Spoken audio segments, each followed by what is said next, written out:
The sky over New York City turned dark at noon on June 12th, 2157. People stopped in the streets and looked up. A massive shadow covered the sun. It was not a storm cloud. It was a ship bigger than any human had ever built, and it was not alone. Frank Nelson was drinking coffee at his desk in the Earth Defense Force headquarters when the alarms went off. As head of communications, he was the first to receive the message. The aliens wanted to talk. They called themselves the Galactic Council. "They're here," Frank said to Commander Susan Lewis when she rushed into the control room. Her face was calm, but her eyes showed worry. Commander Lewis had trained for this day for 20 years. She was a tall woman with short gray hair and a steady gaze that made people trust her. As she watched the alien ships fill the screens, she thought of all the plans they had made for this moment. "How many ships?" she asked. "We count 57 major vessels and over 200 smaller craft," said Officer Paul Green, his voice shaking. "The main ship is over 5 miles long." The Council's message was simple. Their representatives would meet with Earth's leaders on their flagship in orbit. They gave Earth 6 hours to decide who would come. World leaders fought over video calls. Some wanted to send military leaders. Others wanted to send scientists. A few wanted to launch all nuclear weapons, though these were quickly ignored. In the end, they chose Commander Lewis. She was smart, calm, and had studied the protocol for first contact since she was a cadet. "Remember your training," said President Clark as Lewis prepared to board the shuttle. "And remember, you speak for all of us now." The trip to the alien flagship took 40 minutes. Lewis spent this time reviewing what they knew about the Council from their brief messages. Not much. They were old. They controlled thousands of star systems. They had been watching Earth for centuries. The shuttle docked with a soft bump. When the door opened, Lewis stepped out into an enormous hall with a ceiling that seemed to reach forever upward. The air smelled like cinnamon and metal. 3 aliens waited for her. They looked nothing alike. One was tall and skinny with blue skin that seemed to shimmer. Another had 6 arms and no visible eyes. The third looked like a giant octopus floating in a clear tank of liquid. "I am High Counselor Zixivar of the Arcturian Commonwealth," said the blue one in perfect English. "This is Secondary Counselor Drelthos of the Taurian Imperium and Observer Clantook of the Proxima Collective." Lewis bowed slightly. "Commander Susan Lewis of Earth. I bring greetings from my people." What followed was the strangest meeting of Lewis's life. The aliens showed her maps of the galaxy. They explained how their council controlled travel between stars. They talked about rules and sectors and protection fleets. Then they offered Earth protected status. "You would be under our guidance," explained Zixvar. "We would limit your space travel to this solar system for the next 200 years, but we would protect you from the more aggressive species out there." Lewis listened carefully. She knew what they were really saying. Earth would become a pet, a child, not an equal. "We appreciate your offer," she said slowly. "But Earth wishes to join the Council as an equal member." The aliens looked at each other. Then Drelthos made a sound that Lewis realized was laughter. "Equal? Your species has barely left its cradle. You have no understanding of galactic politics or power." The 6-armed alien moved closer. "You have no weapons that could harm even our smallest ships. You have no allies. You have nothing to offer." Lewis stood her ground. "We have much to offer. We learn quickly. We adapt. We—" "Words," interrupted Zixvar. "All species say such things when they first join the galactic community.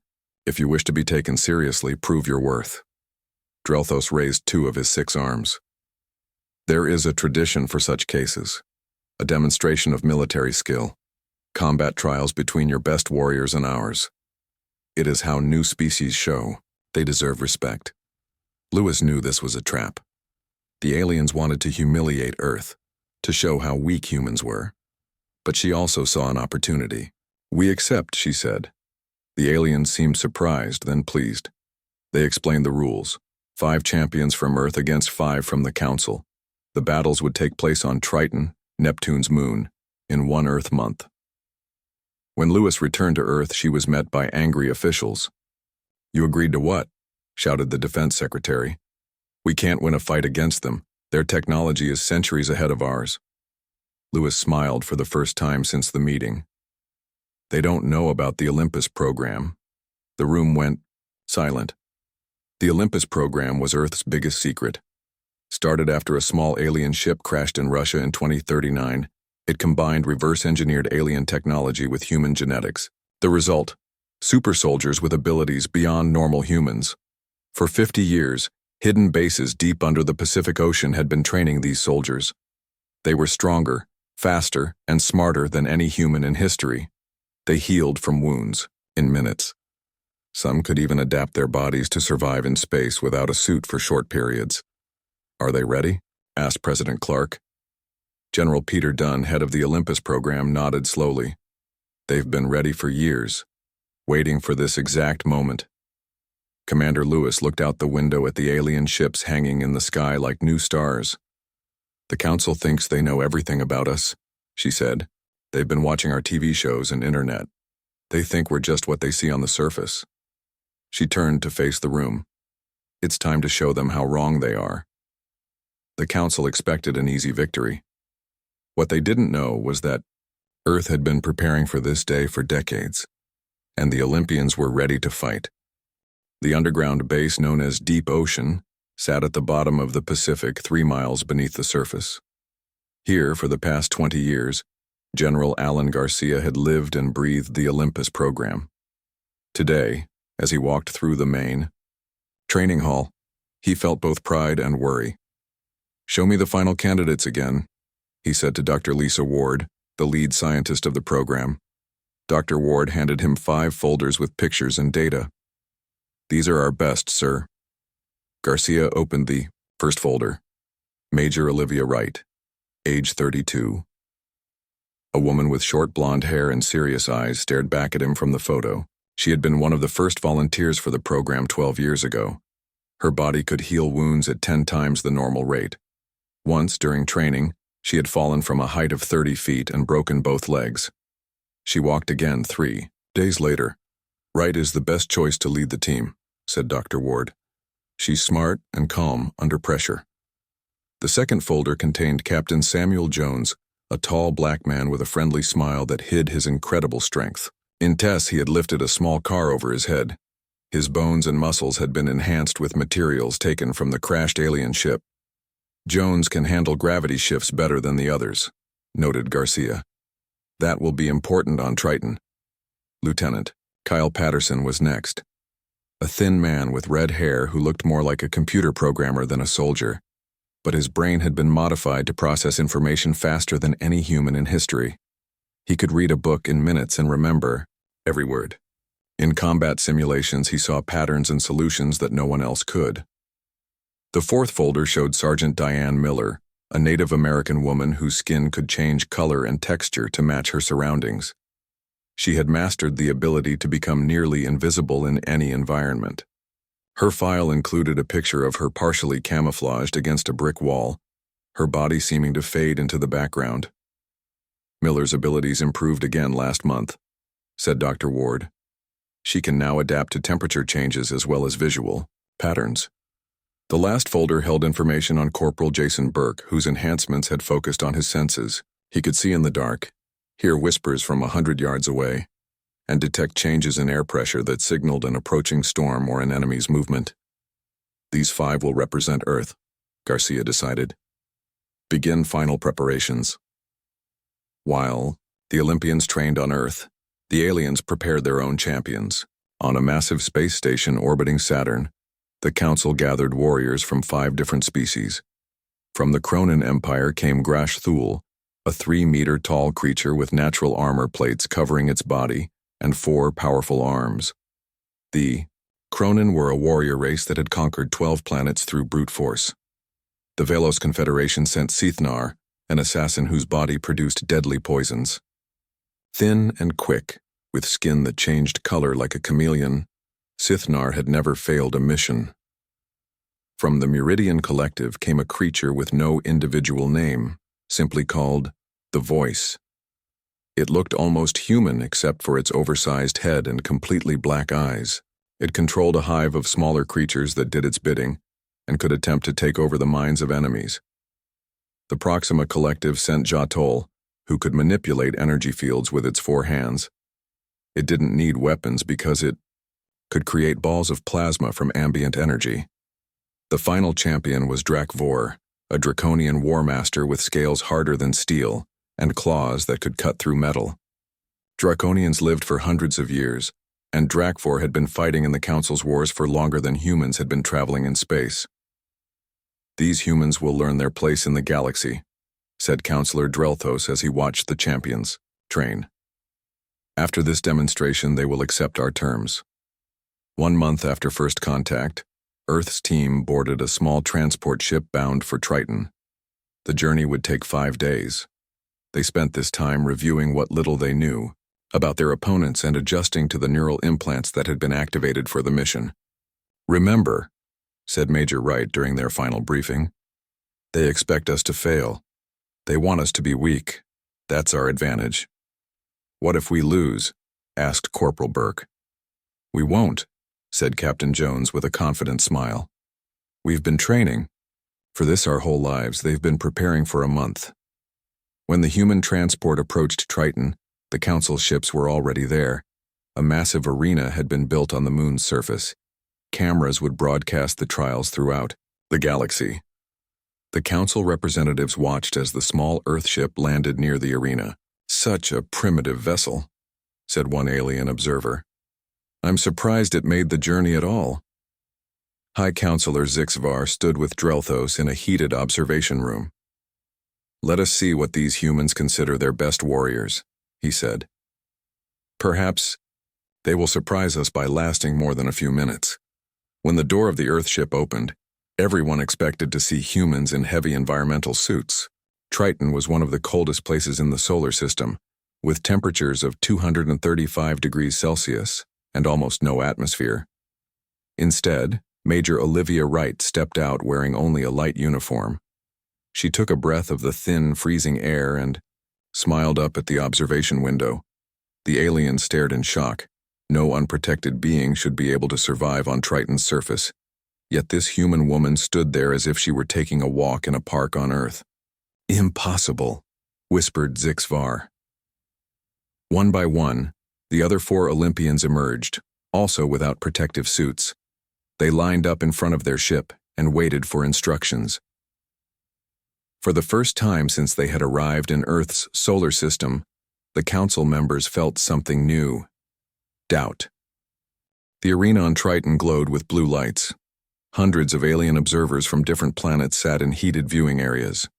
They had traveled across the galaxy to watch what they thought would be a quick and easy victory for the Council champions. In the preparation room, Major Wright went over the plan one last time with her team. "Jones, you're up first against the Cronin. Remember, it will try to use all 4 arms at once. That's when it's most off balance." Captain Jones nodded, stretching his enhanced muscles. "Got it. Hit hard and hit first. Patterson, you'll face the Velos assassin. Its poison can't hurt you with your modified blood, but its speed might." The red-haired lieutenant was studying a 3D model of the arena on a small device. "I've calculated 213 possible ways the fight could go. I'm ready for 209 of them." Wright smiled. "Good enough." She turned to Sergeant Miller. "The Meridian will try to get in your head. Your neural shield should hold, but if you feel anything strange, remember the blocking techniques." Miller's skin shifted slightly, showing her nervousness by turning a shade paler. "Don't worry. I've been practicing. No one gets in my head unless I invite them." "Burke, you're 4th against the energy manipulator. Your enhanced senses should help you predict where the energy blasts will go." Corporal Burke closed his eyes, already focusing his hearing on the sounds of the arena. "I can hear its breathing from here. Irregular pattern. It's nervous too." The door opened, and a Council official entered. "It is time for the first trial," it announced. The first arena was a simple circle 30 meters across. Captain Jones stepped into it, wearing only the light uniform of the Earth Defense Force. Across from him, The massive Cronin warrior, Grash Thule, entered. The alien stood on two thick legs, its forearms ending in clawed hands. Its skin looked like gray stone, and two small eyes glared from a face that seemed carved from rock. "Human," it growled in a deep voice translated by small devices given to the audience. "I will try not to kill you too quickly. It would disappoint the viewers." Jones said nothing. He simply stood there looking calm and relaxed. The signal to begin came as a bright flash of light. Grash Thule roared and charged forward, all four arms spread wide to grab the human. Jones didn't move until the last second. Then, faster than most of the audience could see, he stepped to the side and drove his fist into the alien's midsection. The sound of the impact echoed across the arena. The Cronin stopped in mid-charge, its eyes wide with shock. A crack appeared in its stone-like skin. Before it could recover, Jones hit it again, this time in the face. The alien's head snapped back and it fell to the ground with a heavy thud. The arena went completely silent. The Cronin were known throughout the galaxy for their toughness. No one had ever seen one taken down with just 2 punches. Jones stood over his fallen opponent. "Do you yield?" he asked quietly. The Cronin tried to get up, but could only manage to rise to one knee. "How?" it gasped. "No human should be this strong." "I guess you don't know humans very well," Jones replied. In the council observation box, Zixvar and Drelthos watched in shock. "This is impossible," Drelthos said, his 6 arms moving nervously. "Our intelligence reports showed nothing like this capability." Zixvar's blue skin had turned almost white. "Get me everything we have on their Olympus program immediately." The second trial took place in a maze filled with traps. Lieutenant Patterson faced the Velos assassin Sithnar, a creature that could blend with shadows and move without sound. "Find me if you can, human," hissed the assassin as it disappeared into the darkness of the maze. Patterson closed his eyes for a moment, his enhanced brain mapping the maze from the brief glimpse he had gotten when they entered. Then he moved forward confidently, avoiding traps without even looking at them. The Velos watched from hiding, confused by the human's movements. It was as if he knew where everything was without seeing it. When Patterson walked right past its hiding spot without looking, the alien decided to strike. It leaped silently, poison claws extended, but instead of hitting the human's back, it found itself grabbed by the arm and flipped onto the ground. "You breathe through your skin," Patterson explained calmly as he pinned the surprised alien.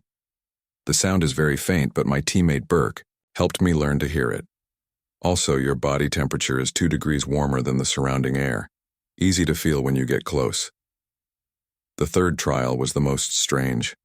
Sergeant Miller stood in an empty white room, facing the meridian called the Voice. The alien looked almost human except for its large head and black eyes. "Your mind will belong to me," the Voice said, its words somehow appearing directly in Miller's thoughts.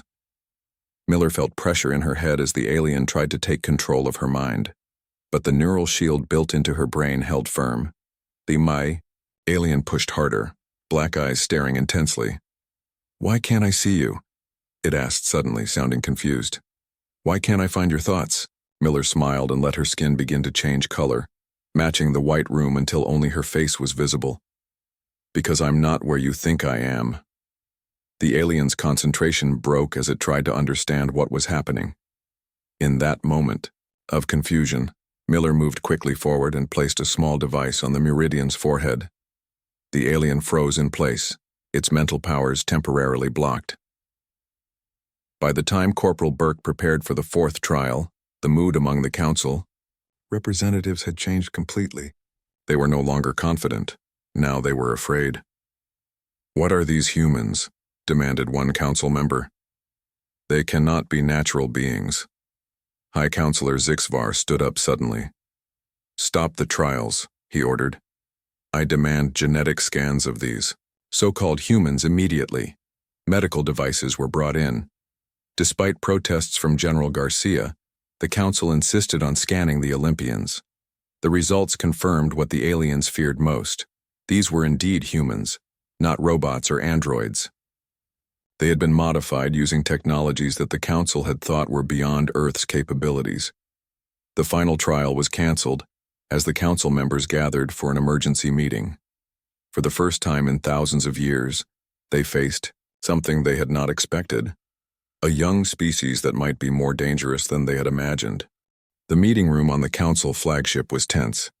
The massive circular table was surrounded by representatives from 20 different alien species.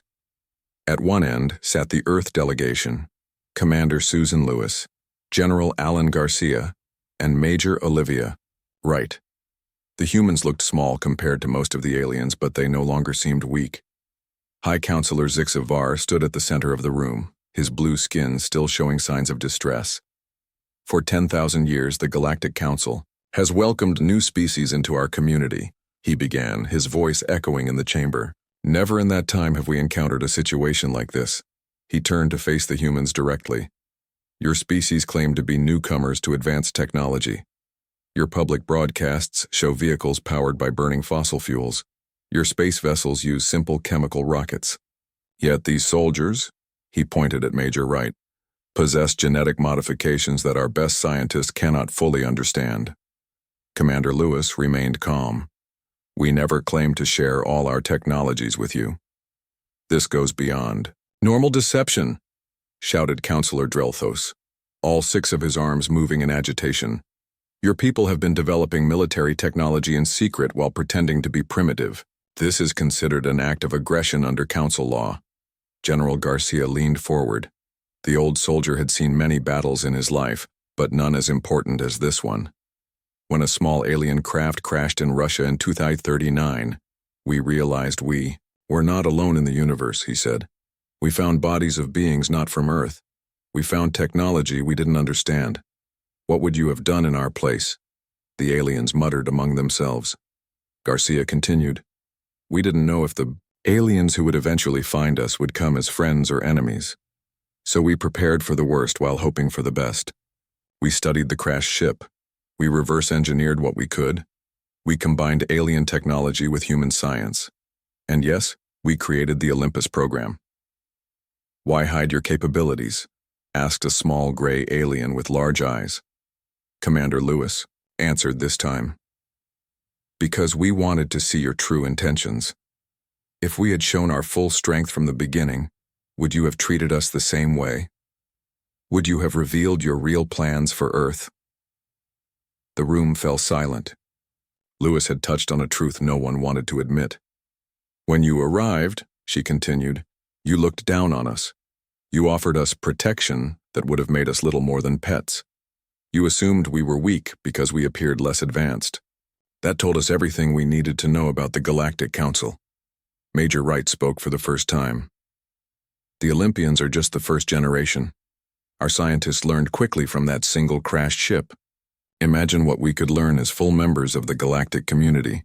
The implied threat was clear to everyone in the room. If humans could develop super soldiers from studying one small ship, what could they do with access to all the Council's technology? HFY exchanged glances with the other Council leaders. We need time to discuss this new information. Please wait outside. As the humans left the room, Counselor Drelthos turned to HFY. They deceived us. We should quarantine their entire system until we decide what to do with them. That would be unwise, said a voice from the back of the room. An old alien shaped like a tall insect stepped forward. This was Krinja, one of the oldest members of the Council.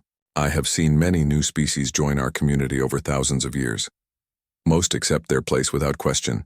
The humans are different. Different does not mean better, argued Drelthos. No, agreed Krinja. But it means dangerous if handled poorly. These humans created soldiers who can survive on Triton without protection. They enhanced their strength, speed, and minds beyond what we thought possible for their species. And they did all this in secret, while we believed they were still arguing among themselves about simple spaceflight. What are you suggesting? Asked HFY. I am suggesting that we have 2 choices, said Krinja. We can make enemies of these humans and risk a long, costly war with an unpredictable species, or we can welcome them as equals and learn from them as they wish to learn from us. Several council members objected loudly, but HFY raised his hand for silence. Krinza is right. The humans have proven themselves more capable than we expected. Fighting them would be difficult. When the humans were called back into the meeting room, they found the mood had changed. HFY spoke with a new respect in his voice. Commander Lewis, General Garcia, Major Wright. The Council has decided to offer Earth membership as a provisional equal partner. There will be conditions, of course, but you will not be restricted to your solar system as originally proposed. Lewis smiled slightly. That's a good start. In return, continued HFY, we ask that you share information about your enhancement technologies, for peaceful purposes only. We can discuss technology exchange as equals, said Garcia, but the Olympus program itself remains classified. As they left the meeting, Wright whispered to Lewis, "Do you think they'll honor this agreement?" Lewis watched the aliens carefully. "They will as long as they're afraid of us. And after today, they're very afraid." Back on their ship, Garcia received a message from Earth. President Clark had one question. "Did it work?" Garcia smiled as he sent his reply. "Better than we hoped. They believe the Olympians are just the first generation, and that we have more advanced super soldiers in development. They'll think twice before trying to control Earth now." In truth, the 5 Olympians who had competed on Triton represented almost the entire program. Earth had gambled everything on this one bluff, and it had worked perfectly. Sometimes, Garcia told Lewis as they set course for home, the best weapon is the one your enemy thinks you have, not the one you actually have. The stars seemed to shine brighter as Earth's ship pulled away from the Council fleet. For the first time, humans were traveling among those stars not as visitors, but as equals. 6 months after the Triton trials, Earth had changed. Giant ships from different alien worlds now orbited the planet. Strange visitors walked the streets of major cities.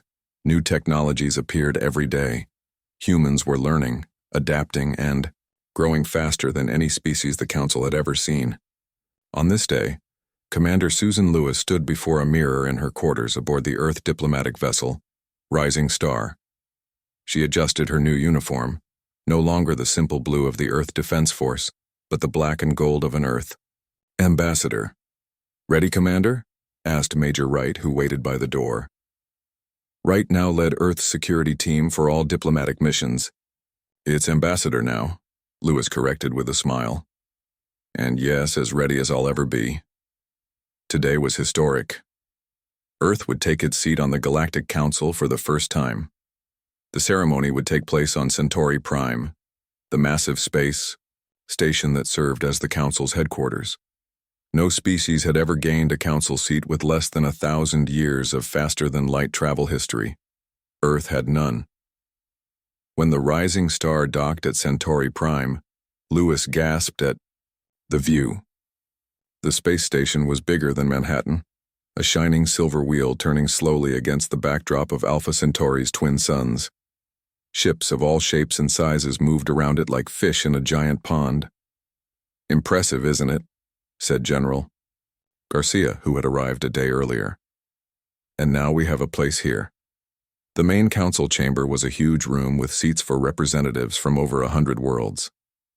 In the center stood the speaker's platform, where issues affecting the entire galaxy were debated. As Lewis and her team entered, many alien representatives stared or whispered. Humans were still a novelty, and not everyone was happy about Earth's rapid rise. "The humans arrive," announced a voice.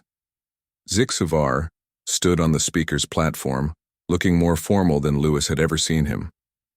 "Today, we welcome Earth as a provisional member of the Galactic Council. Ambassador Lewis, please take your seat." Lewis walked to the empty chair marked with Earth's symbol, a blue and green circle with a single moon beside it. As she sat down, she felt the weight of history on her shoulders. Humans had dreamed of this moment for centuries, to be recognized as equals among the stars. But not all were welcoming. A large reptilian alien rose from its seat. This was Ambassador Krell of the Draconian hegemony. "I object to this special treatment," Krell hissed. "These humans have not proven themselves worthy of a council seat. They have barely left their own planet. They have no history among the stars. and they have deceived us about their true capabilities." Murmurs of agreement came from several representatives. Lewis remained calm, but she felt right tense beside her. "The Proximan Collective agrees," said another alien, this one floating in a tank of green liquid. "The humans are unpredictable and potentially dangerous. They should be studied and observed for at least a century before being given a voice in galactic affairs." Zixvar raised his hand for silence. "The Council has voted. Earth has demonstrated sufficient technological and cultural advancement to warrant provisional membership. This matter is not open for debate." Krell's scales darkened with anger. "Then perhaps a more direct demonstration is needed." Everything happened very quickly. A small device appeared in Krell's hand. Security alarms blared throughout the chamber. The device began to glow with energy. "Down!" shouted Wright, pushing Lewis to the floor. The Major's enhanced reflexes had spotted the danger before anyone else. She leapt across the chamber, moving faster than seemed possible. By the time the Council's security forces had drawn their weapons, Wright had already reached Krell and knocked the device from his hand. She pinned the much larger alien to the ground with strength that shocked the watching representatives. "What is the meaning of this?" demanded Zixvar, his voice shaking with anger. The head of Council security examined the device. "An energy disruptor, banned in Council space. It would have killed everyone within 20 meters. Lewis stood up, straightening her uniform. "It seems not everyone is ready for peaceful cooperation," she said calmly. Krell was taken away by security forces. The chamber buzzed with excited conversation. No one had expected to see one of the human super soldiers in action so close. When order was restored, the ceremony continued. General Garcia, now Earth's first official ambassador to the Council, Lewis had been only provisional, took the speaker's platform for his acceptance speech. "People of the galaxy," he began, "Earth comes to you not as conquerors, not as children to be taught, but as equals, ready to learn and share. The Olympians you witnessed on Triton were just our first generation of enhanced humans." A hush fell over the crowd. Garcia continued, "Our second generation has even more remarkable capabilities. They now serve throughout Earth's growing fleet and our new colonies. We do not share this to threaten, but to be honest with our new allies from the start." This was the same bluff that had worked so well before. In truth, the Olympus program had expanded only slightly, with 10 new recruits in training. But the Council didn't need to know that. As Garcia finished his speech, Lewis watched the faces of the alien representatives. She saw fear, respect, curiosity, and in some, a new kind of interest. Earth was no longer just another primitive world to be guided and controlled. It was a power to be reckoned with. Later, in a private meeting room, Lewis met with representatives from 3 smaller alien civilizations who wanted trade agreements with Earth. "Your people adapt so quickly," said one, a being made of what looked like living crystal. "Others take centuries to integrate new technologies. You do it in months." Lewis smiled. "That's our greatest strength.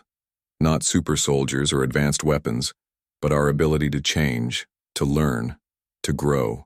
You've been traveling the stars for thousands of years, but you've forgotten what it's like to see them for the first time. We haven't." As Earth ships spread out to the nearest star systems, a new term entered the diplomatic language of 100 alien species: human unpredictability factor.